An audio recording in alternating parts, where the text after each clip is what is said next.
Hello everybody and welcome to the EIS part of the Thales video tutorial. After starting the Thales software, click on the EIS button in the main menu to proceed to the EIS page. Here at first we call the Control Potentiostat page in order to set the parameters related to the potentiostat and check the external cell connections. This display box shows the open circuit potential OCP with the potentiostat switched off. When the potentiostat is switched on, the DC voltage or the DC current is displayed here. If you have got additional external potentiostats, electronic loads, multiplexer cards, or a noise probe installed, you may switch to one of these channels by clicking to the Device button. After doing that, all settings and displays on the control potentiostat page are related to this channel. Let's have a look at the Check Cell Connections page now. Here you define whether you are using a 2, 3 or 4 electrode arrangement. In addition, you have to specify the use of a buffer such as the U buffer or the HSZ probe, and you have to enter the gain switch setting here. Back to the control potentiostat page, we are selecting the operation mode. In potentiostatic mode, the DC potential is controlled and the current is measured. In galvanostatic mode, the DC current is controlled and the potential is measured. Now set the DC value, potential or current, by entering the value in the input box. If you want the rest potential to be set automatically, simply enter a question mark or a blank line instead of the value with the potentiostatic mode selected. Please note that if you enter 0 volt, the potential is always kept at 0 volt and not at the OCP, which may differ from 0 volt drastically. We didn't switch on the potentiostat so far. Let's do it now by clicking here.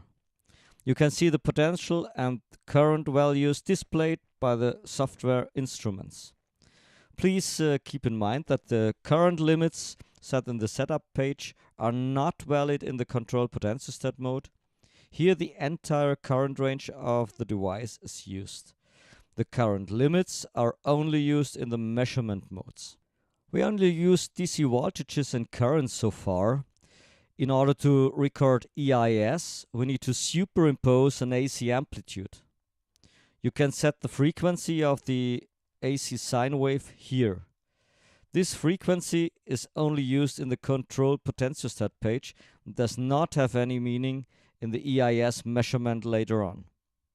The same is true for the number of shots per measurement point. This averaging will smoothen noisy signals. You set the AC amplitude here. After you confirmed this value, the AC amplitude is automatically switched on. It can be set in 10 steps between 1 millivolt and 1 volt. An input of 0 volt switches the AC amplitude off. The display can be adapted to your needs by selecting your desired output format. This setting is also valid only in the control potentiostat page.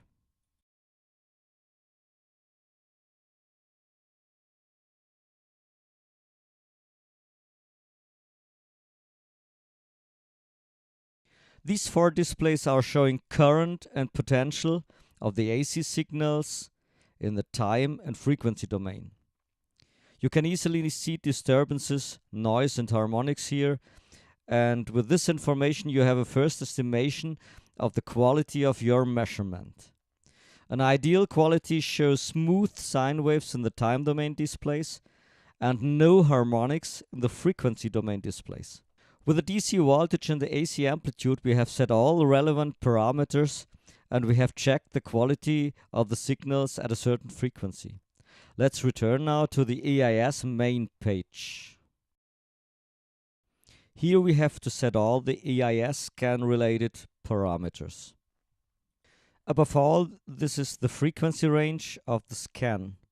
You set it using the upper and lower frequency input boxes.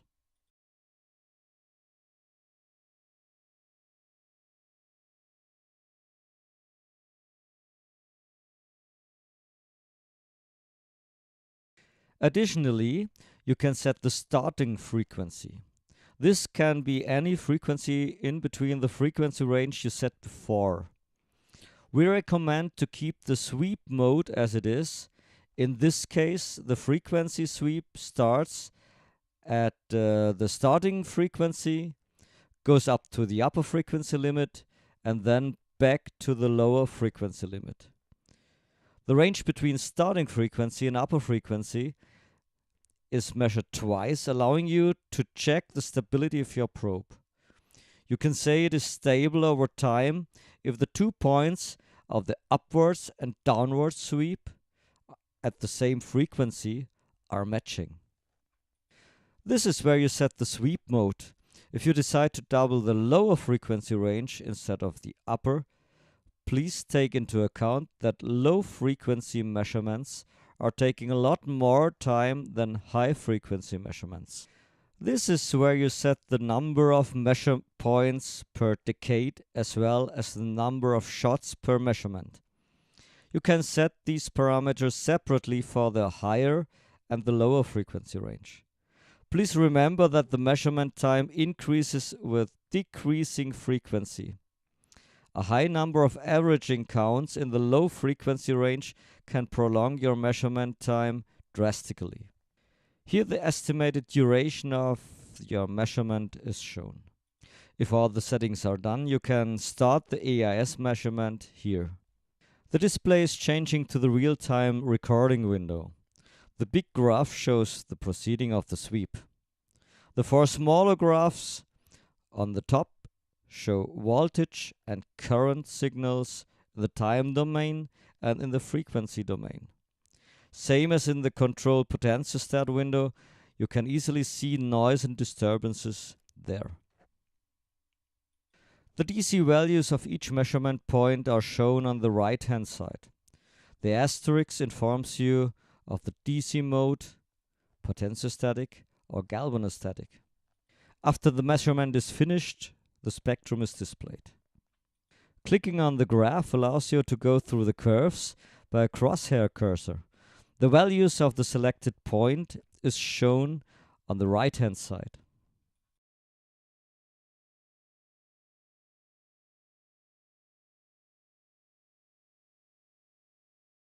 The display can be switched between Bode, Nyquist, and several other standard graphs.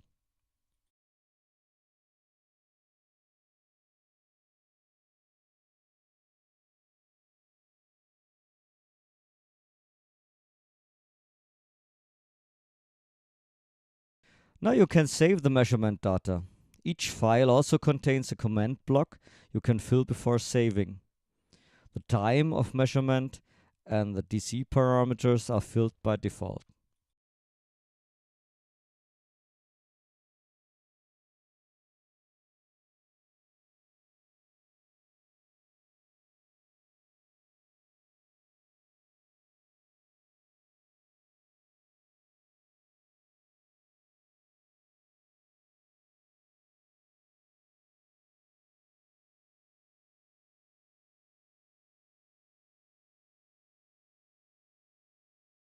In addition, or alternatively, you may save the data in the ASCII text format in order to import them into any third-party analysis software such as Excel or Origin.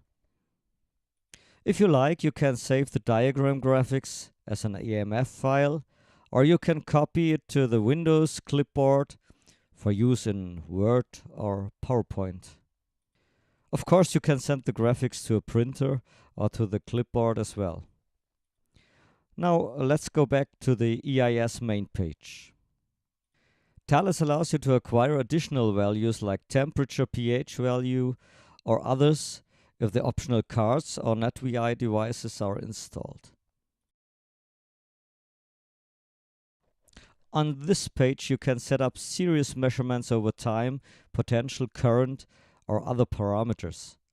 Using an Armux card, you can automatically scan through up to 64 cells as well. This button leads you directly to the analysis section of the Thales software called SIM.